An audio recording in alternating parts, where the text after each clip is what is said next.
देवीं सरस्वतीं व्यासं ततो जयमुदीरये। सीतानाथ समारम्भां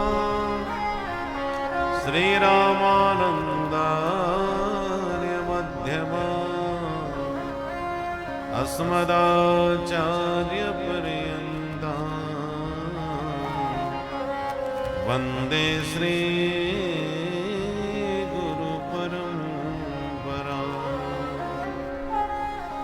गौरांगं रसमयं नित्यं रसाचार्यं रसोत्सुकं श्रीमद्रामहर्षिणदेवाख्यं सद्गुरुं प्रणमाम्यहम्। भक्त भक्ति भगवंत गुरु चतुर्नाम बपुएक, इनके पद वंदन किए नासहि विघ्न अनेक। बोल भक्त वत्सल भगवान की जय। आइए सब अपने अपने स्थान पर शांति पूर्वक बैठकर हरि नाम संकीर्तन करके अपने मन वाणी को पावन करें।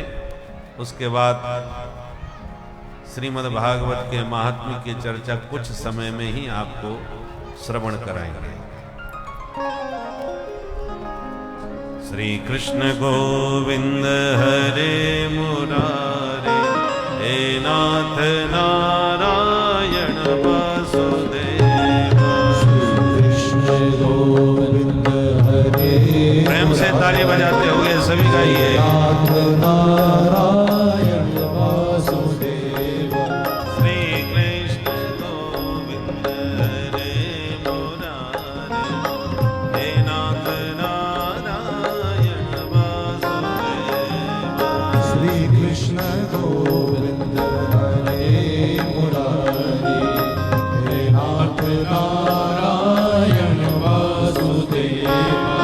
हे नाथ नारायण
कृष्णदेव की जय। श्री अनंत बलवंत हनुमंत लाल जी महाराज की जय। पार्वती मैया की जय। ग्राम खेरे की जय। नगर बस्ती की जय। जय जय श्री राधे हर हर हर महादेव।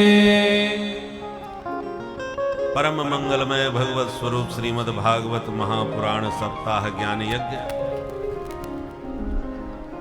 आज आपके ग्राम शासन में शासन आज सुशासन हो गया और हमारे फिरोज खान जी तो सपत्नीक विराजमान हैं मुख्य परीक्षित बनकर के श्रोता के रूप में। बहुत वर्षों से आपकी हार्दिक इच्छा थी कि हनुमंत लाल जी के सानिध्य में यहाँ कथा हो। वर्षों से आप प्रयत्नशील थे, चर्चा कर रहे थे, पर इनकी श्रद्धा हमने देखी सुदृढ़ निकली। क्योंकि कुछ लोगों की सुन करके थोड़ी देर के लिए तो श्रद्धा जमती है, बाद में ठंडी पड़ जाती है। महाराज हमारा भी मन है कथा कराने का, चर्चा जरूर करेंगे कथा में, उसके बाद फिर ठंडे पड़ जाते हैं। पर इनकी श्रद्धा हमने देखी बरसों के बाद भी ठंडी नहीं पड़ी, इच्छा ज्यों की त्यों जागृत रही। एक बार पहले भी करा चुके हैं और दोबारा फिर करा रहे हैं। हम अपने परम आत्मीय श्री फिरोज खान जी को हृदय से आशीर्वाद देते हैं, उनके प्रति मंगल कामना करते हैं, जो कि उनके मन में हनुमंत लाल जी के प्रति इतनी श्रद्धा और इतना दृढ़ विश्वास है। क्योंकि हनुमान जी महाराज प्रभु चरित्र सुनवे को रसिया, भगवान की कथा के परम रसिक हैं और आपके माध्यम से हनुमान जी को कथा श्रवण कराने का जो मनोरथ है, उस मनोरथ की आज पूर्ति हो रही है। और हनुमंत लाल जी की आपके ऊपर सदा कृपा दृष्टि बनी रहे, ऐसी हनुमान जी के चरणों में हम प्रार्थना है। और आप साथ ही साथ आपके समस्त ग्रामवासी शासन के जो नर नारी हैं, हम तो उनको हृदय से धन्यवाद देंगे। आज उनकी श्रद्धा वास्तव में वंदनीय है, देखने योग्य थे। इतनी दूर से और इस तपती धूप में गोलेश्वर महादेव से पैदल चल के, मैं देख रहा था कई माताएं जूता चप्पल भी नहीं पहने थी, नंगे पैर चल के आ रही थी। हम लोग एक मिनट के लिए तपती धूप में मैदान में खड़े नहीं हो सकते, वो इतने दूर से नंगे पैर चल करके कलश यात्रा सिर पर लेकर के कलश धारण करके इस कलश यात्रा में आई और पूरे गांव में भ्रमण करती हुई व्यासपीठ तक पहुंची। उन माताओं को हम हृदय से शुभकामना करते हैं, धन्यवाद देते हैं, जिनकी श्रद्धा इतनी सुदृढ़ और अद्भुत है। आज से नवरात्रि, शारदीय नवरात्रि का शुभारंभ है और शारदीय नवरात्रि में शक्ति का आराधन होता है, जगह जगह शक्ति की माँ की पूजा होती है। तो हमें तो शासन की माताओं की शक्ति देखने को मिली, जो इतनी अद्भुत भक्ति श्रद्धा के साथ नंगे पैर चल करके कलश सिर पर धारण करके यहाँ तक आई और अपनी अद्भुत निष्ठा और श्रद्धा का परिचय दिया। और जो भी हमारे फिरोज जी के साथ में सहयोगी बन करके कार्य कर रहे हैं, हमारे नगर पंचायत के अध्यक्ष बलदेव जी अग्रवाल जी और उनका समस्त नगर पंचायत का परिसर उनके साथ में है और पूरा सहयोग हमारे फिरोज खान जी को दे रहे हैं, क्योंकि हमारे फिरोज खान जी स्वयं पार्षद हैं और पूरी नगर पंचायत इनके साथ इस शुभ मंगल कार्य में सहभागिता निभा रही है। और केवल नगर पंचायत ही नहीं, पूरा गांव इनके साथ खड़ा हुआ है। साथ ही साथ हमारे भितरवार के भी श्री अशोक अग्रवाल जी और समस्त नगर के गणमान्य लोग भी हैं साथ में, और साधु संतों का भी दर्शन हो रहा है। निश्चित रूप से आप सबकी श्रद्धा भावना अद्भुत है, प्रशंसनीय है, वंदनीय है। हमें मालूम है आज सुबह 10 बजे से ही माताएं गोलेश्वर महादेव पर पहुंच गईं और शोभा यात्रा में आई, तो हमें मालूम है 10 बजे कोई खा पी के तो नहीं चली होंगी घर से, और भूखे भजन न होए गोपाला। इसलिए जिनको बहुत ज़्यादा भूख लग रही थी उन्होंने कहा बस हो गई हमारी श्रद्धा पूरी, अब हम चलते हैं। तो बहुत सी तो चली गई जो भूख से नहीं सहन कर पाई, परंतु हमारे बलदेव अग्रवाल जी ने फल और दूध की व्यवस्था कर दी ताकि कुछ तो आधार रहे, निराधार बात न बने। तो जितना थोड़ा बहुत फल दूध आपने ग्रहण कर लिया है उसी के आधार पर हम थोड़ा सा भागवत का महात्म आपको सुना करके आज तो सोन की कथा होती है ना, तो थोड़ी सी कथा कह करके आपकी ज़्यादा परीक्षा नहीं लेंगे, नहीं तो आपकी श्रद्धा कहीं पूरी ना हो जाए। इसलिए आपकी श्रद्धा पूरी हो उससे पहले ही हम कथा पूरी करने का प्रयास करेंगे। और फिर कल से हम लोग ठीक समय पर 1 बजे से 4 और 4:30 बजे के बीच कथा होगी और 5 बजे तक आरती प्रसाद के साथ आप लोग प्रस्थान कर सकें। इसलिए हर हालत में 1 बजे तक आप लोग कथा मंडप में उपस्थित होने का कल से प्रयास करेंगे। बोल वृंदावन बिहारी लाल की जय। सच्चिदानंद रूपाय विश्वोत्पत्त्यादि हेतवे तापत्रय विनाशाय श्री कृष्णाय वयं नमः। भगवान श्री बालकृष्ण प्रभु के श्री चरणों में हम सब मिलकर बारंबार प्रणाम करते हैं। जो भगवान सच्चिदानंद स्वरूप हैं, विश्व की उत्पत्ति पालन और संहार के कारण हैं, जिनकी शरण ग्रहण करते ही जीव के तीनों ताप मिट जाते हैं, ऐसे प्रभु के चरणों में हम बारंबार प्रणाम करते हैं। नैमिषारण्य की पुण्य भूमि में सूत जी सौनकादि ऋषियों को यह कथा सुना रहे हैं। अभी हम लोग नैमिष क्षेत्र से ही आ रहे हैं। नैमिषारण्य है उत्तर प्रदेश। उत्तर प्रदेश में लखनऊ के पास सीतापुर जिला है। सीतापुर जिले में ही ये नैमिष भूमि है। अभी कल ही हमारी कथा वहां संपन्न हुई नैमिषारण्य के क्षेत्र में, सीतापुर में, और आज अपनी ये नगरी में हमारी भी जन्मभूमि है और आज अपने गांव में यह कथा प्रारंभ हो रही है। सौनक आदि ऋषियों ने प्रश्न किया कि महाराज, हम लोगों का हृदय घोर अज्ञान से भरा हुआ है और आपके पास करोड़ों सूर्य के समान ज्ञान का प्रकाश है, वह ज्ञान हमें भी प्रदान करें ताकि हमारा अज्ञान मिट जाए। हमारे भीतर भक्ति ज्ञान वैराग्य कैसे बढ़े, उसके लिए वैष्णव लोग क्या करते हैं वो हमें बताएं। आपके ऊपर गुरुदेव भगवान की कृपा है, वह कृपा प्रसाद हमको भी प्राप्त हो। सूत जी बड़े खुश हुए। महात्माओं, तुम्हारी श्रद्धा भक्ति को देखकर सब शास्त्रों का सार सुनाऊंगा, सावधान होकर के सुनना। संसार एक न एक दिन काल के गाल में जाने वाला है और इस काल के भय को मिटाने के लिए ही श्रीमद् भागवत शास्त्र का प्रादुर्भाव हुआ है। सुखदेव जी जब सुनाने लगे परीक्षित को ये कथा, तो देवता अमृत लेके आ गए और बोले कथामृत आप हमें पिला दो, सुधामृत हम परीक्षित को पिला देंगे। पर सुखदेव जी ने डांट के भगा दिए कि तुम लोग स्वार्थी हो, सौदा करने आए हो, कांच का टुकड़ा दे के मणि मांग रहे हो हमसे, इसलिए भाग जाओ, तुम कथा के अधिकारी नहीं हो। ऐसी ये देवताओं के लिए भी दुर्लभ कथा है जो आज हम और आप श्रवण करके अपने जीवन को धन्य बना रहे हैं। महाराज, जब इतनी जोरदार कथा है तो 7 दिन में क्यों सुनाते हो? नवरात्रि है, 9 दिन तक सुनाते। 7 दिन का ही महत्व क्यों है और ये परंपरा कब से प्रारंभ हुई? सूत जी कहते हैं, अच्छा सुनो। एक समय सनकादिक ऋषि बद्रीनाथ में घूम रहे थे कि अचानक उन्हें नारद जी दिखाई पड़े। पास में जाके देखा तो नारद जी बहुत परेशान थे। पूछा, कथम ब्रह्मन दीन मुख, नारद जी तुम इतने परेशान से क्यों लग रहे हो? कुतश्चिंता तुरो भवान, आपको किस बात की चिंता सता रही है? चिंता चिता से भी ज्यादा खतरनाक होती है, क्योंकि चिता मुर्दे को जलाती है और चिंता जिंदे को भूख डालती है।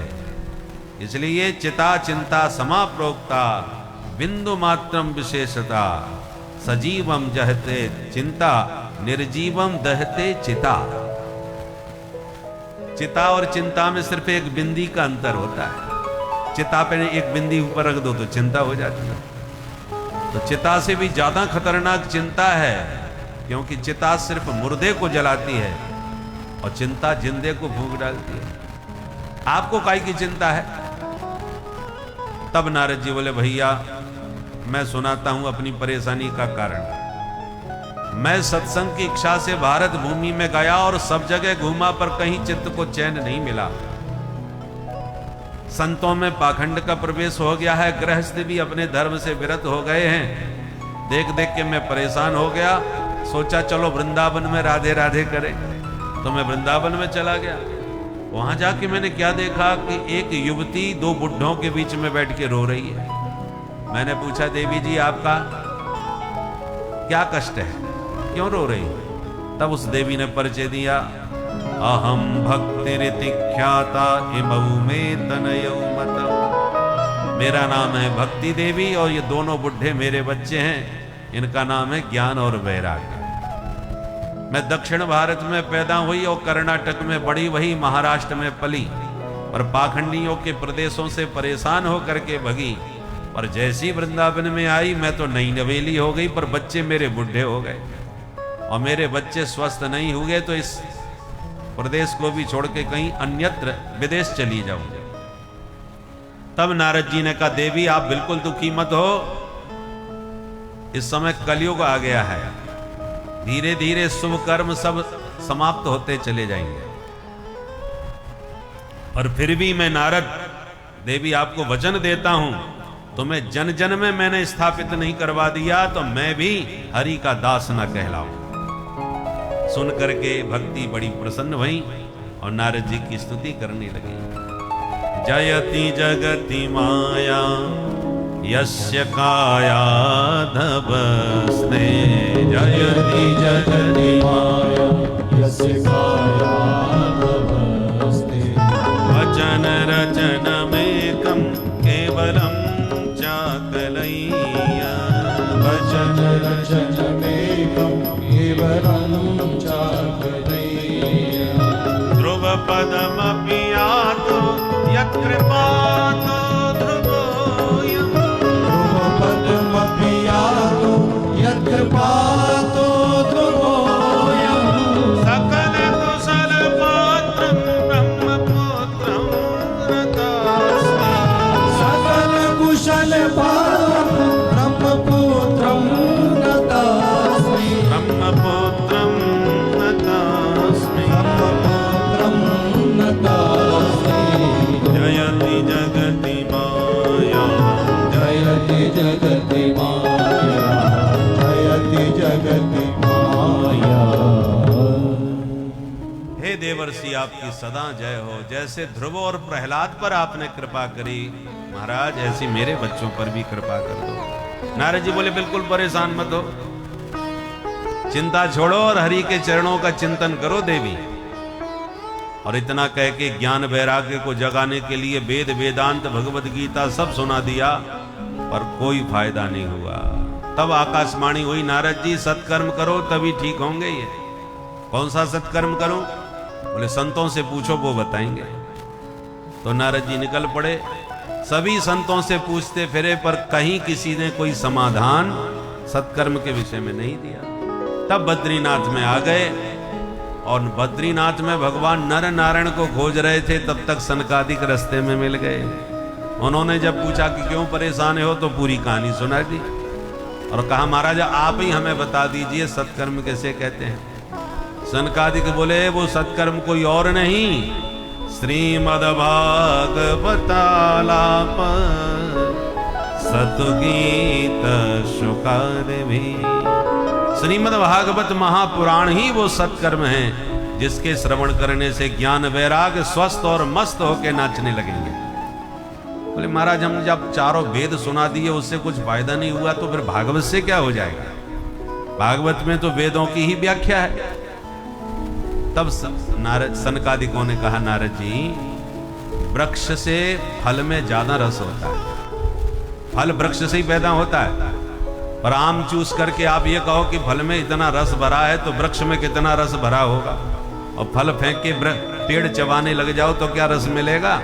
कभी नहीं मिलने वाला। उसी प्रकार वेद है वृक्ष तो भागवत है उसका फल। इस फल में जो रस मिलेगा वो वेद रूपी वृक्ष में मिलने वाला नहीं है। इत्यादि उदाहरणों से समझाया तो नारद जी को बात समझ में आ गई। बोले भैया तो आज आप ही हमको भागवत सुनाए। बोलो कहां सुनाओगे? बोले चलो गंगा किनारे। जलाशयों के तट पर कथा सुनने का विशेष महत्व होता है। जैसे आप लोग पार्वती नदी के किनारे सुन रहे हो तो नारद जी सनकादिकों को लेके गंगा जी के किनारे आगे हरिद्वार में, और जैसी कथा प्रारंभ करी सनकादिकों ने हजारों महात्मा उमड़ पड़े। भृगु वशिष्ठ चवन गौतम मेधातिथि देवल देवराज परशुराम पराशरादि ऋषि सब भागे भागे आ गए। सनकादिकों ने महात्मा सुनाया सदा सेव्या श्रीमद् भागवती कथा। सनकादिक कहते हैं भागवत की कथा हर समय सुनने योग्य है, कभी भी मुहूर्त की जरूरत ही नहीं है। वैसे तो यहाँ इस समय नवरात्रि का प्रथम दिवस है, इससे बढ़िया मुहूर्त और क्या होगा? ये तो शुद्ध मुहूर्त होता है कोई भी काम करो। इसलिए मुहूर्त आवश्यक नहीं है कि अमुक मुहूर्त में ही करें, जब श्रद्धा हो तब करो। इसके सुनने से चित्त में चित्तचोर आ जाते हैं। महात्मा महिमा सुनाए जा रहे थे सनकादिक कि उसी समय चमत्कार हो गया। भक्ति सुतौ तौ तरुणौ गृहीत्वा प्रेमैक रूपा सहसा विरासी। भक्ति सुतौ तौ तरुणौ गृहीत्वा प्रेमैक रूपा सहसा विरासी।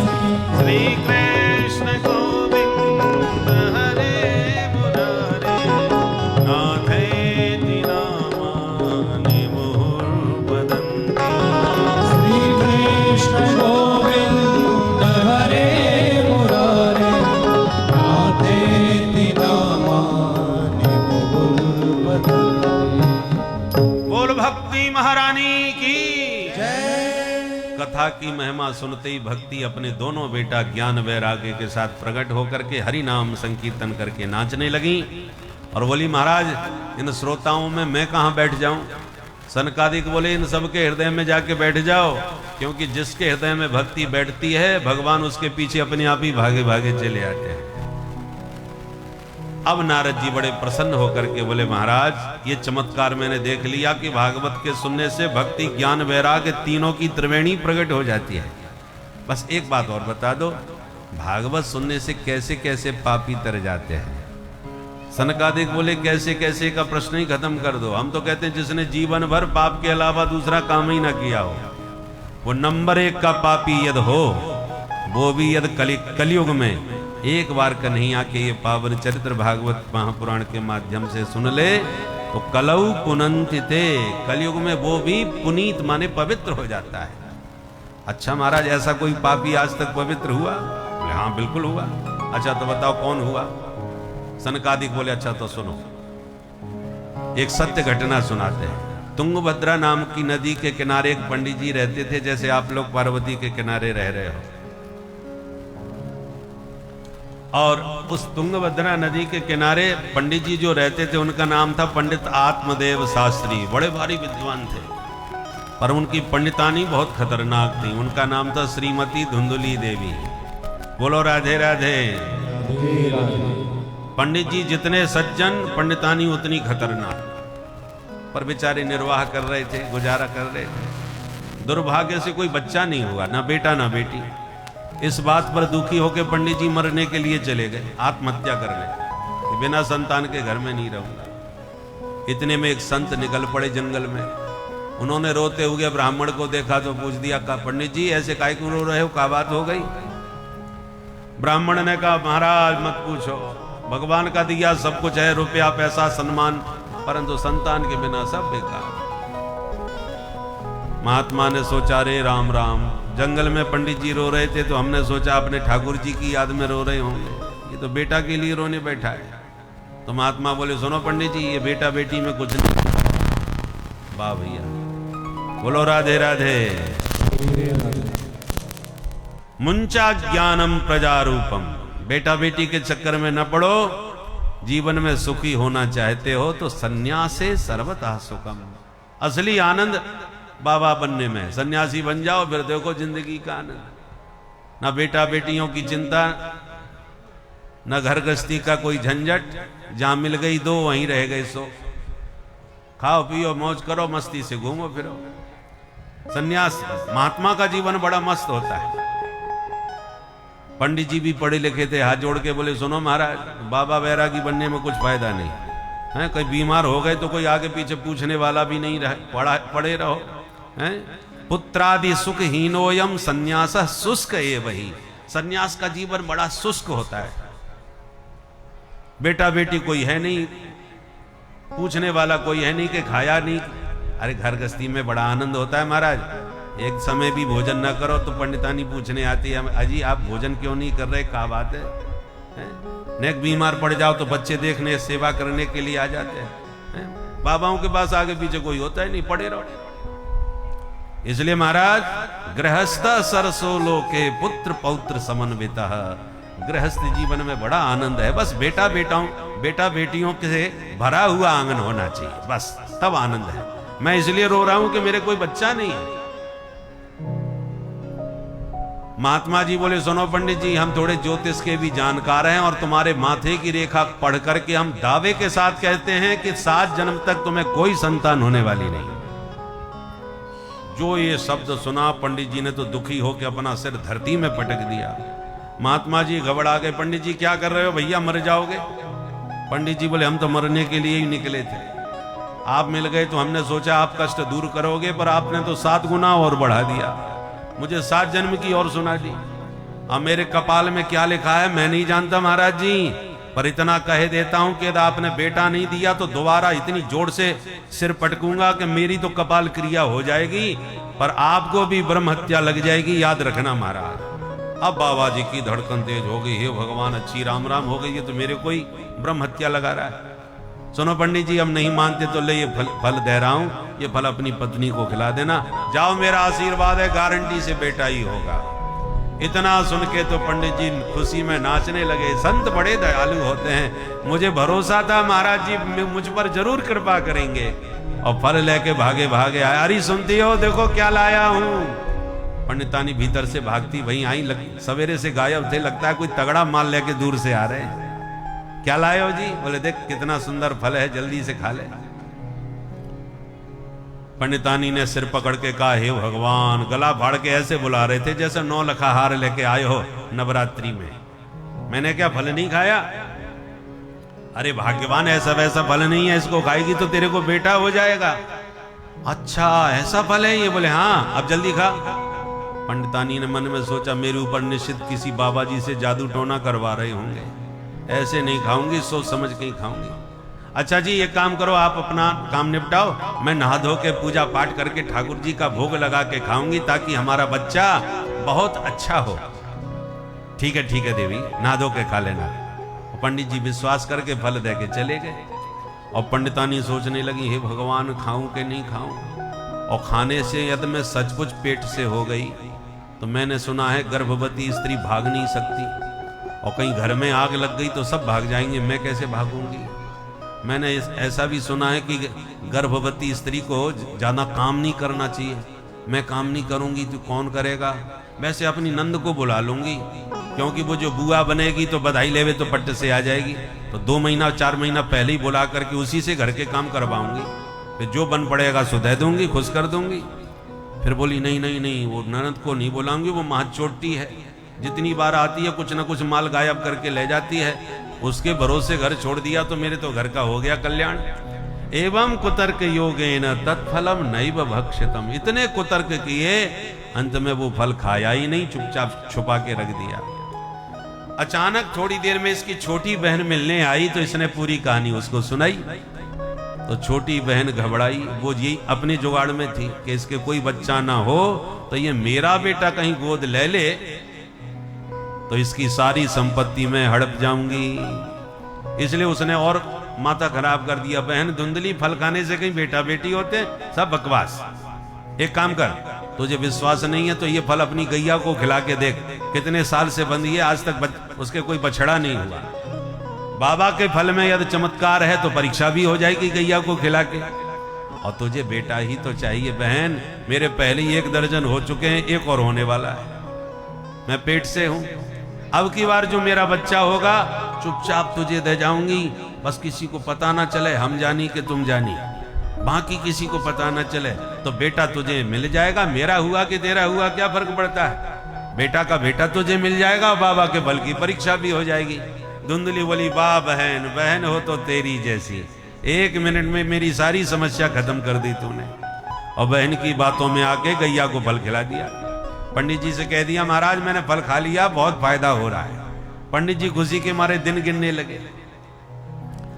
कुछ समय बाद छोटी बहन के बेटा हुआ, उसने अला के रात में धुंधली को दिया। धुंधली ने पंडित जी से कह दिया, महाराज आज रात में बेटा हो गया मुझे। पंडित जी खुशी मचाने लगे, पूरे गांव में मिठाइयां बंटवाने लगे। और उसके 3 महीने के बाद साधेनु सुसवेर भका, पंडित जी की गाय के भी एक बेटा हो गया। सर्वांग सुंदरम दिव्यम निर्मलम कनक प्रभम, पंडित जी की गाय का बेटा अत्यंत सुंदर, गाय जैसे कान थे, बाकी बिल्कुल मनुष्य जैसा। पूरे गांव में हल्ला मच गया, भगवान देते हैं तो छप्पड़ फाड़ के देते हैं, पंडित जी की गैया के भी बेटा हो गया। भाई हमने तो चमत्कार ये पहली बार देखा है। पंडित जी ने दोनों बच्चों के नामकरण किए। गाय के बेटे के कान गाय जैसे, नाम रखता हूं गौकर्ण, और अपने बेटे का नाम रखूंगा। तब तक धुंधली खड़ी होगी, सबके नाम तुम ही क्यों रखोगे, बच्चा मेरा है, पेट में मैंने धरा है तो नाम मैं ही धरूंगी। अच्छा बोल क्या नाम रखेगी, बोल मेरा नाम धुंधली, मेरे बच्चे का नाम धुंधकारी होना चाहिए। ठीक है देवी, जैसी तुम्हारी मर्जी। दोनों बच्चों ने बड़े होके खूब नाम कमाया, एक हुआ विख्यात और दूसरा हुआ कुख्यात। गौकर्ण पंडितो ज्ञानी धुंधकारी महाखल। गौकर्ण जी तो महान विद्वान बने, पर धुंधकारी नंबर 1 का दुष्ट है। चोरी करने लगा, डकैती डालने लगा, और ऐसा कोई पाप कर्म नहीं जो न करता हो। पंडित जी बेचारे सिर पकड़ के रोने लगे, अब मैं कहां जाऊं, किसको मुंह दिखाऊं, ऐसी जिंदगी से तो अच्छा है कहीं जाके मर जाऊं। फिर मरने को चल दिए। तो गौकर्ण जी ने देख लिए, पिताजी को पकड़ के बैठा लिए और प्यार से समझाया और कहा, पिताजी संसार में कोई सुख ही नहीं है, चाहे इंद्र से पूछो, चाहे चक्रवर्ती राजा से पूछो, सब टेंशन में परेशान है। यदि कोई संसार में सुखी है तो सिर्फ एक, कौन, सुखमस्ति विरक्तस्य मुनिरेकांत जीविनः। बिल्कुल अकेले जंगल में नितांत एकांत में शांत बैठ के जो भगवान के भजन में मस्त हैं, वे संत ही सुखी हैं, बाकी दुनिया में सब दुखी हैं। कोई तन दुखी, कोई मन दुखी, कोई धन बिन रहत उदास, और थोड़े थोड़े सब दुखी, सुखी राम के दास। बोलो राधे राधे। अब गौकर्ण जी की बात सुन करके आत्मदेव को महात्मा की बात याद आ गई। उसने भी यही बात कही थी, बेटा गौकर्ण भजन में मन नहीं लगता, मैं क्या करूं। तब गौकर्ण जी ने उपदेश दिया, देहिस्तिमां सरुधरे विमतिं त्यजत्वं, जाया सुतादिषु सदा ममतां विमुञ्च, पश्यानिशं जगदिदं क्षणभङ्गनिष्ठं, वैराग्य राग रसिको भव भक्ति निष्ठा। गौकर्ण जी कहते हैं, पिताजी ये अहमता ममता का त्याग करो और सारा संसार नश्वर है ये समझ करके किसी में आसक्ति मत रखो, और साधुओं का संग करके अपनी सारी इच्छाओं को समाप्त कर दो। कोई इच्छा मन में मत रखो, जाई विदे राखे राम ताई विदे रहिए, अपनी कोई इच्छा मत रखिए। दूसरों का गुण दोष देखना बिल्कुल छोड़ दो, आत्मनिरीक्षण करो और साधुओं का संग करो, भगवान की भक्ति में डूबे रहो। यही जीवन का सार है। आत्मदेव को बात समझ में आ गई, घर छोड़ के जंगल में चले गए। पिताजी के जाने के बाद धुंधकारी ने माता धुंधली को मारना पीटना चालू किया। माता जी जल्दी बताओ माल पानी किधर है, पिताजी सब तुम्हें बता के गए होंगे। धुंधली ने कहा तूने सब तो बर्बाद कर दिया, बचाई क्या है घर में, तो मारने पीटने लगा। दुखी होके रात में धुंधली घर छोड़ के भाग गई और एक कुआं में गिर के आत्महत्या करके मर गई। गोकर्ण जी ने सोचा कि मैया बाप तो गए, अब मेरा नंबर आ गया। दुष्ट संग जन दे विधाता, दुष्टों के साथ नहीं रहना चाहिए। तो श्री गोकर्ण जी तीर्थ यात्रा करने के बहाने निकल गए। धुंधकारी अकेला अलमस्त हो गया तो 4 वैश्याओं को घर में लाके बैठा लिया। चोरी डकैती का माल उन्हीं को लाके देने लगा। एक दिन 5 ने मीटिंग करी कि माल बहुत है और अकेला है, आज रात में इसको निपटा दो और माल लेके चलो यहां से। तो पिला करके सुला दिया और जैसी खर्राटे बजी तो पलंग से बांध दिया। गला दबाया तो चिल्लाने की कोशिश करने लगा ये धुंधकारी, तो आगे के अंगारे ला करके इसके मुंह में भर दिए और तड़फा तड़फा के 5 ने मिलके प्राण ले लिए, मार डाला और गड्ढा खोद करके उसी आंगन में दफना दिया घर में, और माल बंटवारा करके 5 गायब हो गई। जब इस घटना का पता गोकर्ण जी को चला तो गया में जाके श्राद्ध किया, लौट के अपने घर आ गए। पर जैसी रात में सोए तो भेड़ का बच्चा घूमता नजर आया, भगाने लगे तो भैंसा बन गया, फिर हाथी बन गया। गोकर्ण जी बोले कौन हो भैया, हमें क्यों डरा रहे हो? तो धुंधकारी प्रकट हो गया और गोकर्ण जी ने हाथ में जल लेके मंत्र पढ़ के जब मारा, सोई धुंधकारी बोला अहम भ्राता त्वदीयोस्मि धुंधकारी नामता स्वकीयेनैव दोषेण ब्रह्मत्वं नाशितं मया। भैया मैं तुम्हारा ही भाई हूं, धुंधकारी हूं, मैंने बहुत पाप किए जिसके कारण प्रेत मना भटक रहा हूं, भैया मेरा उद्धार कर दो। गोकर्ण जी बोले मैं तो तेरे लिए श्राद्ध करके आया हूं, फिर भी तेरी मुक्ति नहीं हुई, कल ही तो श्राद्ध पूरे हुए। बोले वो तो ठीक है भैया, पर मेरे लिए तुम 100 श्राद्ध कर लो तो भी कुछ नहीं होने वाला, क्योंकि हम नंबर 1 के हैं, छोटे मोटे पापी नहीं है। गोकर्ण जी बोले तो इस समय तुम पधारो, हम तुम्हारे लिए कोई दूसरा उपाय करेंगे। धुंधकारी गायब हो गया। रात भर सोई नहीं गोकर्ण जी। सवेरा होने पर विद्वानों से परामर्श लिया पर कोई समाधान नहीं मिला। तब गोकर्ण जी ने सूर्य भगवान से प्रार्थना करी और सूर्य भगवान ने जवाब दिया श्रीमद्भागवतान मुक्ति। गोकर्ण अपने भैया को भागवत सप्ताह सुनाओ, मुक्त हो जाएगा। तब गोकर्ण जी ने भव्यता से आयोजन किया और हजारों श्रोता उपस्थित हुए। स्वयं व्यास गद्दी पर बैठ के गोकर्ण जी ने कथा सुनाई। धुंधकारी आया और 7 गांठ के पोले बांस में घुस के कथा सुनने लगा। एक एक दिन की कथा से एक एक गांठ चटकती गई और 7 दिन में सप्त ग्रंथियों का भेदन करके धुंधकारी चतुर्भुज बन के प्रकट हो गया। बोलो भागवत भगवान की जय। धन्या भागवती वार्ता प्रेत पीड़ा विनाशिनी। धुंधकारी बोला धन्य है ये भागवत की कथा जिसने मेरे जैसे पापी प्रेत को भी आज पवित्र कर दिया। एक विमान आकाश से आया, भगवान के पार्षदों ने हाथ पकड़ के धुंधकारी को उस विमान में बैठाया। जैसे ही चलने लगे गोकर्ण जी ने रोका। सुनो सुनो, यहाँ हजारों श्रोता बैठे हैं, सबने वही कथा सुनी जो धुंधकारी ने सुनी। तो आप धुंधकारी को विमान तो ले आए, पर इनके लिए विमान क्यों नहीं आया? तब भगवान के पार्षद बोले भैया कथा सबने सुनी, पर कल्याण के लिए केवल धुंधकारी सुन रहा था, बाकी तो टाइम पास कर रहे थे। कोई व्यवहार निभाने आता है तो कोई ऐसी चलो अब काम धंधा कुछ नहीं है तो बैठ के 2 बातें वहीं सुनेंगे। कल्याण की जब तक तुम्हारी स्वयं की इच्छा ही नहीं है तो कल्याण होगा क्यों? ये तो कल्प वृक्ष है, जो कामना करोगे उसकी पूर्ति करेगा। और यूं कह करके विमान चला गया। श्रोता उदास हो गए। गोकर्ण जी बोले दुखी मत हो, ये दास बैठा है, आप उदास ना हो, मैं दोबारा कथा करूंगा। अगले महीने दोबारा फिर कथा हुई और दूसरी जब कथा हुई तो दूसरी कथा का जब विश्राम दिया 7 दिन में, तो जितने श्रोता उतने विमान प्रकट हो गए और साक्षात भगवान ने प्रकट होकर के गोकर्ण को हृदय से लगा लिया। और जैसे राम जी सारी प्रजा को साथ में लेके अयोध्या से साकेत धाम गए थे, ऐसी सभी श्रोता समुदाय के साथ गोकर्ण जी भी भगवान के परम पद को प्राप्त हो गए।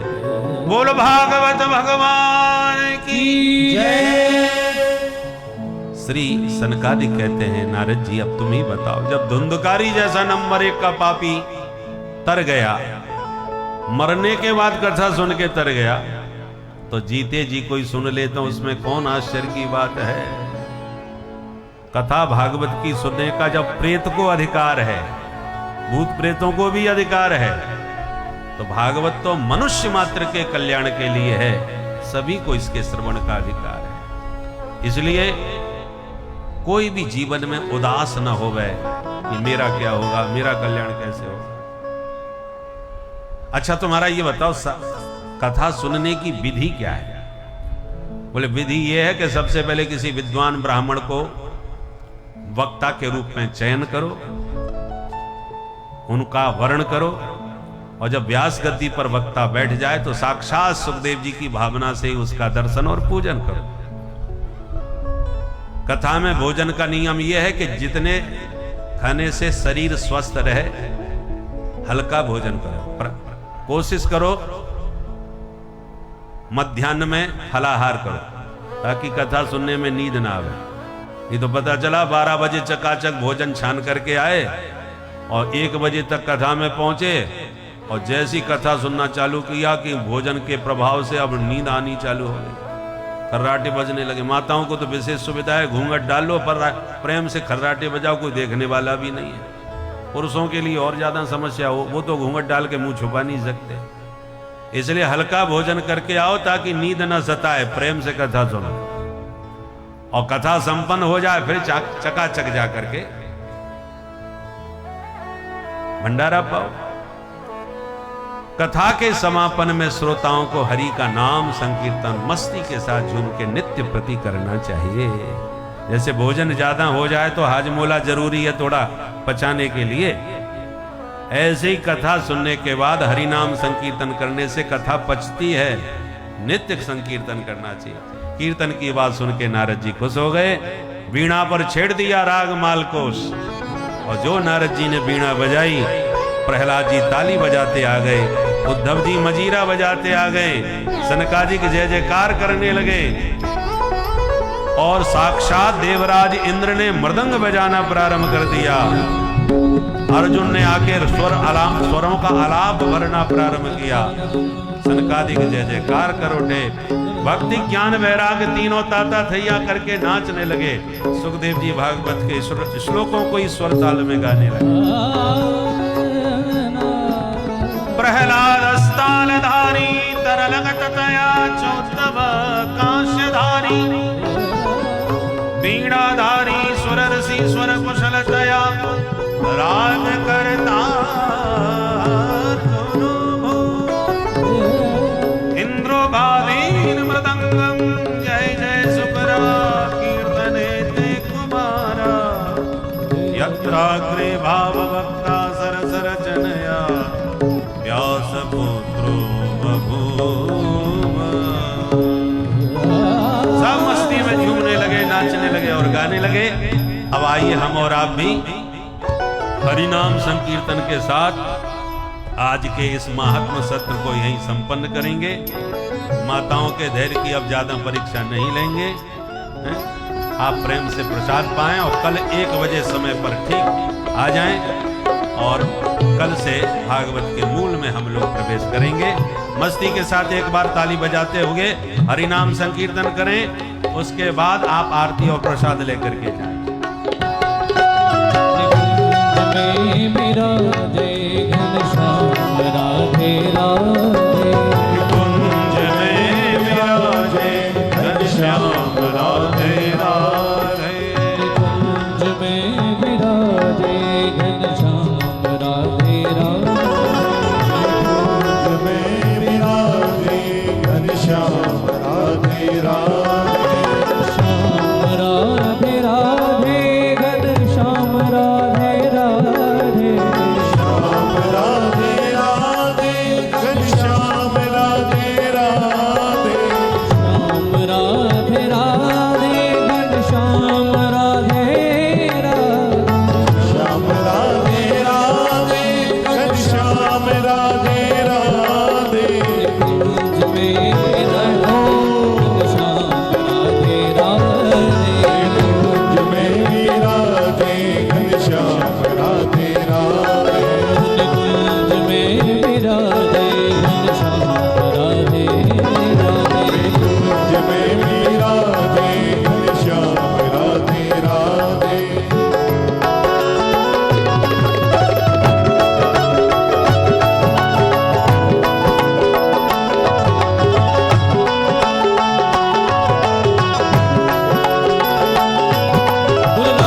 राधे राधे घनश्याम राधे राधे श्याम राधे राधे घनश्याम राधे राधे श्याम राधे राधे घनश्याम राधे राधे श्याम राधे राधे घनश्याम राधे राधे श्याम राधे राधे घनश्याम राधे राधे श्याम राधे राधे घनश्याम राधे राधे ओ श्याम राधे राधे घनश्याम राधे राधे श्याम राधे राधे घनश्याम राधे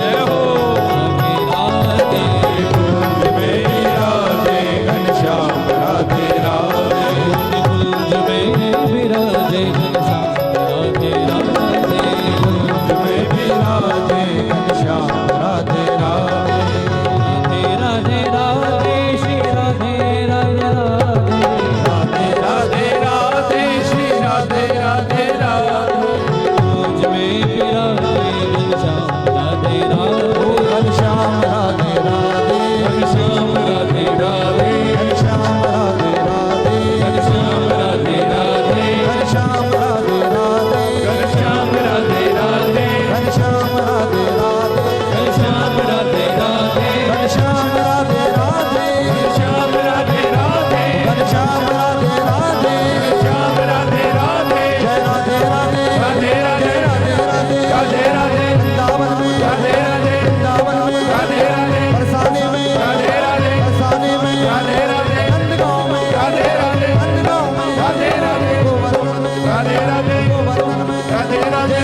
राधे राधे राधे राधे राधे राधे राधे राधे राधे राधे राधे हाथ बजा के राधे राधे ताली बजा के राधे राधे राधे राधे राधे राधे राधे राधे राधे राधे राधे राधे राधे राधे राधे राधे जय श्री राम जय श्री राम जय श्री राम बोलो वृंदावन बिहारी लाल की आइए सभी भक्त अपने स्थान पर खड़े होकर आप और हम सभी अपने स्थान से ही भागवत भगवान की आरती का दर्शन करेंगे।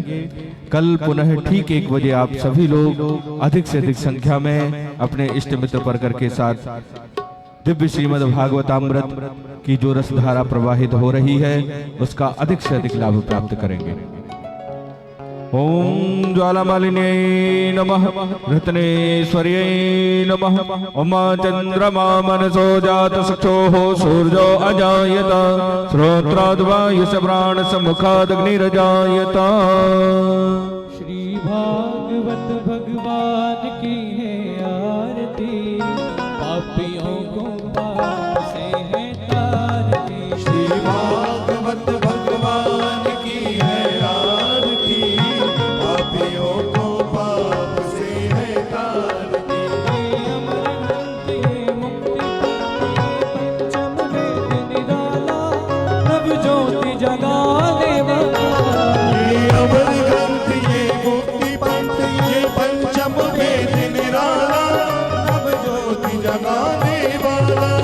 हरि नाम यही हरि ध्यान यही हरि नाम यही हरि ध्यान यही जग के मंगल की आरती पापियों को पाप से है तारती। श्री भागवत भगवान की है आरती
प्रभु की महिमा